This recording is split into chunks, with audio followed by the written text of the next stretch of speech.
NDA శాసనసభ నాయకుడిగా ఎన్నుకున్నందుకు మనస్ఫూర్తిగా అందరికీ నమస్కారాలు తెలియజేస్తున్నా, అభినందనలు తెలియజేస్తున్నా, ధన్యవాదాలు.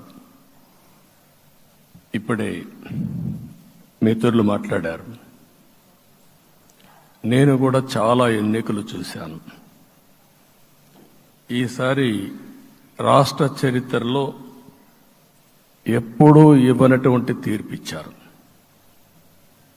ఈ తీర్పు మళ్ళీ నిలబెట్టుకునే బాధ్యత మనందరిపైన ఉంటుంది. అయితే రాష్ట్రంలో ఉండే 5 కోట్ల ప్రజలందరికీ శిరస్సు వంచి పాదాభివందనం చేస్తున్నా. ఈ రాష్ట్రాన్ని కాపాడుకోవడానికి మీరు చూపించిన చొరవ కోసం అందరం కూడా ఒకటి క్యాంపెయిన్ చేశాం. ప్రజలు గెలవాలి,